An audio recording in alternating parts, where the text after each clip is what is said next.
I saw पुत्र दे संता कैसा तरी ज्या आवडी पंढरीनाथा. त्यानं काय करायचंय? गीता नित्य नेमी अनुवाची ज्ञानेश्वरी प्रेमे. असा पुत्र असावा गीता वाचणारा. आपण सुज्ञ माणसा बरं का. आपला एक धर्म ग्रंथ म्हणजे कोणता? गीता नावाचा ग्रंथ आहे, तो आपण वाचला पाहिजे प्रत्येकाने. कसा वाचला पाहिजे? कधी कधी नाही, दररोज नित्य नेमामध्ये. गीता नित्य नेमी. मनुष्य म्हटला काहीतरी नियम केला पाहिजे. पण नियम बरं का, कोणता नियम केला पाहिजे?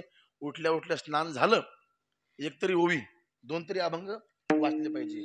महाराज सांगतात काही नित्य नेमाविन अन्न खाय तोची श्वान वाया मनुष्य पण. असं म्हटलंय. नेमाने गीता वाचा. गीता नित्य नेमी. आणि पुढे असं म्हटलं आहे वाचे ज्ञानेश्वरी प्रेमी. तुम्हाला शंका आली असेल गीता वेगळी काय की ज्ञानेश्वरी वेगळी असेल, असं नाही बरं का, सगळं एकच आहे. पण झालं असं, गीता ही जी भाषा आहे, कोणती भाषा आहे?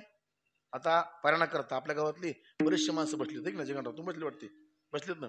श्लोक म्हणजे कोणती भाषा आहे ती? श्लोक मधली ती भाषा कोणती? ती संस्कृत आहे बरं का. ती म्हणताना श्लोकाचा काना, मात्रा, दीर्घ, रस्व, आकार, उकार हे जमला पाहिजे बरं का, तरच पुण्य पदरी पडते श्लोक म्हणण्याचं. आता आमच्यासारखी बोलक होत ना, तुम्हाला माती कळणं आणि तुम्हाला च्युते बनवा येतं. अनुस्वारम देतम संस्कृतम होतम. त्याला माती कळणं काय म्हणलं श्लोक कोणतं ते, असं नाही करायचं बरं का. जमलं म्हण श्लोक म्हणा, येत नसेल ना शांत राहा. झालं असं, माऊलीने काय केलं? तीच गीता कशी केली? मराठीमध्ये केली, ठीक आहे नाही. संस्कृत भाषा जगाशी कळे ना म्हणून या ज्ञानेश्वरी ग्रंथ लिहिला. येत नाही श्लोक म्हणून नका काय वाचा माहिती काय? ज्ञानेश्वरी वाचा, है की नाही.